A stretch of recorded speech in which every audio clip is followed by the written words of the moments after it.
كاين اللي عندها خوها وتقول خويا، وكاين اللي خوها هو عدوها. وسمعوا هذه القصه الحقيقيه وحاولوا تاخذوا العبره من الناس، ما تكونوش نتوما عبره للناس. واحد الاسره كتكون من الزوج والزوجه وثلاثه ديال الوليدات، جوج بنات وولد. وهذا الاب هذا لاباس عليه، عنده واحد الفيرما وعنده فيها واحد الفيلا. وهذا الاب هذا ضرب تمار على وليداته وحرق الفلوس على ولده وصيفطو للطاليان، وزوج بنته الصغيره وبقات معاه البنت الكبيره.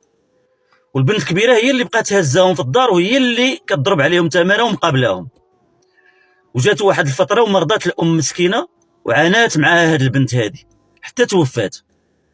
وبقى الزوج باها مع البنت اللي عندها 43 سنه، ومسكين ولا خايف على هذه البنت هذه حيت ما خدامه ما والو، كبيره في السن، ما تزوجات ما والو، ولا تيوسع عليها الاخ اللي في الطاليان وتيوسع عليها ديك الاخت المزوجه، تيقول لهم اختكم راه وقفات معنا وهزاتنا وضربت التماره وكبرات، ما تزوجات ما والو، ما تفوتوش الاخت ديالكم، خليكم معها وتهلاو فيها.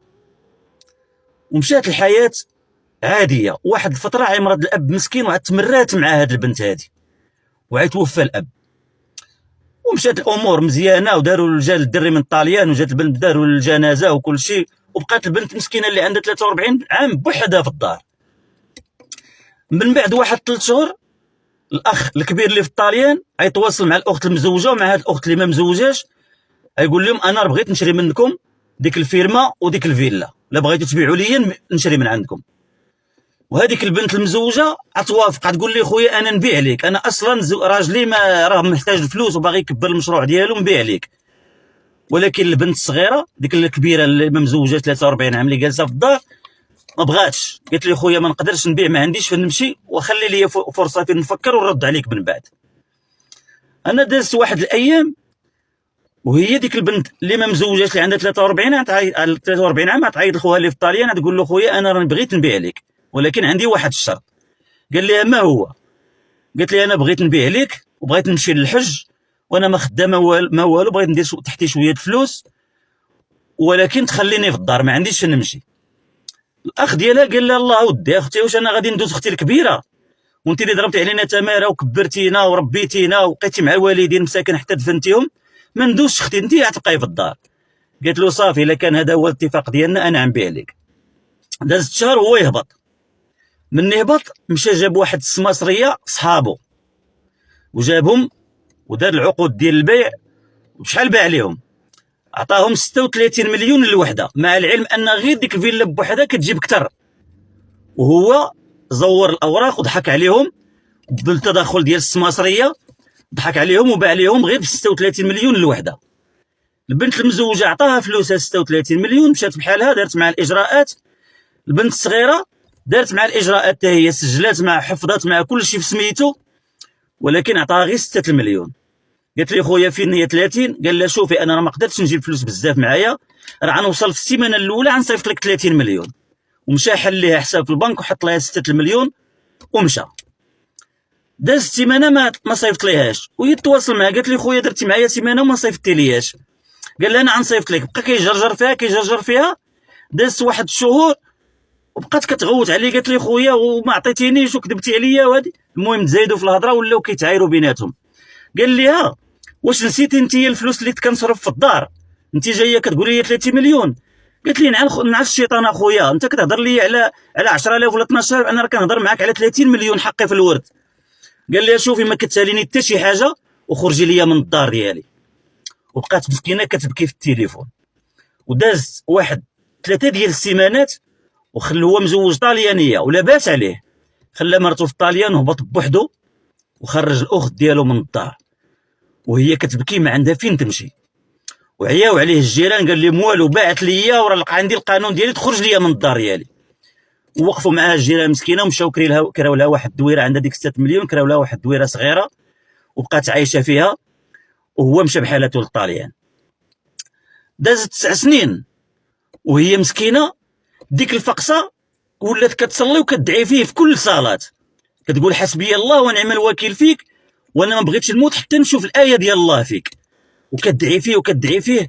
ومع ديك الفقصه مسكينه اللي ولات كتأزم ما مولفه لا تخدم لا والو، ديك الفقصه ولات ترد لقلبها بزاف، مسكينه جاها السرطان في العنق ديالها وفي الرحم ديالها، ولات مسكينه من طبيب ديك 6 مليون ولات تخسرها في الاطباء. وجا للمغرب هو والمراه ديالو ديك الطاليانيه، ولاو كيمشيو عنده الناس تيقولوا لي اختك راه مسكينه عتموت مريضه بالسرطان وانت درتي معها الخايب وسير تصالح معها وعطيها رزقها. قال لهم الله عطاها السرطان عا بالافعال ديالها، ما بغاش يتصالح معها وما بغاش يعطيها رزقها. واحد النهار خرج هو ووليداتو ديك الطاليانيه في لابلاج كيتسالى وطاح طيحه عاديه، عزلك في الرمله وطاح طيحه عاديه وحس بشويه ديال الالم في ظهره، داز امور عاديه طيحه عاديه. وداك الالم ولا كيتزاد عليه، هو يرجع لطاليان. مني مشى لطاليان مشى دار الراديو وداك الشيء، قالوا ليه راه عندك واحد الانزلاق غضروفي، واحد الفقره مشات من بلاصه خصها ترجع، خصك ضروري عمليه ولا يجيك الشلل. قال لهم نديرها، داروا ليه ديك العمليه، دخل برجليه خرج بالعكاز، ما نجحتش العمليه. وما يقولوا لي شوف ضروري خصك تزيد العمليه الثانيه باش تقاد لك الامور، ضروري خصك ديرها. قال لهم نديرها، انا ما بغيتش نبقى بالعكاز. ولا دخل بالعكاز وخرج بالكروسه. شوفوا الله سبحانه وتعالى والحكمه ديالو. مني خرج بالكروسه مابقاش ولا مشلل، مابقاش كيتحرك. ديك المراه الطاليانيه مابقاتش باغياه، بقات تقول هذا السيد اللي كان تيخدم معنا وواقف معايا في الدار في تربيه الوليدات، قالت ليه ما بقيتش باغياك. مشات دفعت دعوه، شدات محامي، رفعت دعوه ديال الطلاق وما خدات منه حتى حاجه وما دات ليه حتى شي حاجه، مع العلم انه لاباس عليه، وطلقات. وبقى تما كاينه ممرت لانه ولا مشلول. وجا للمغرب وجا عند العائله ديالو، قال لهم بغيت نتزوج، شي وحده تعاونني وتوقف معايا.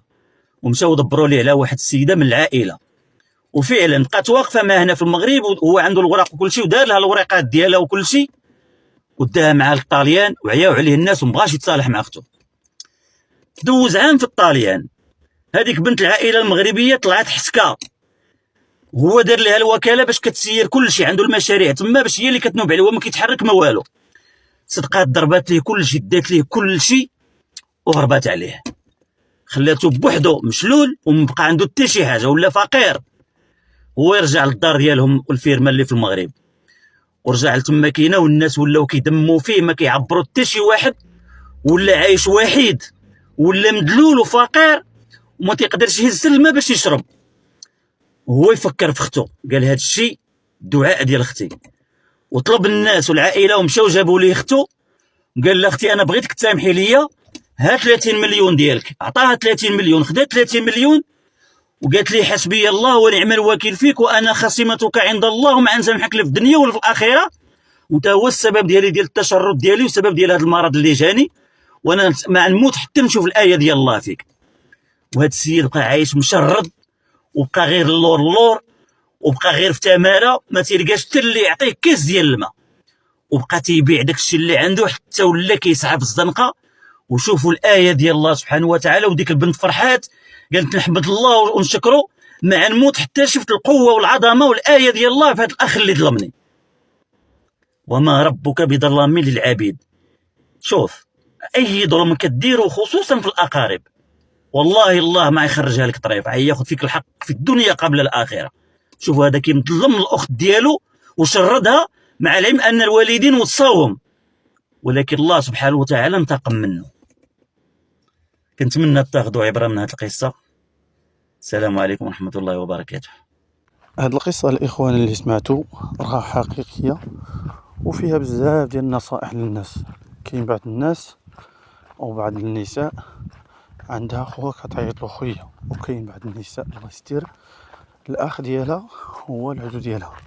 وهذا الشيء الإخوان راه عايشينه وكنشوفوه بزاف ديال الناس، يعني الأخت كيكون العدو ديالها هو الأخ ديالها، وكنعرفوهم بزاف الناس، بزاف ديال الناس الخوت بحال هكا. المهم الاخوان هاد القصه بارطاجوها باش يستافد منها كلشي الاخوان.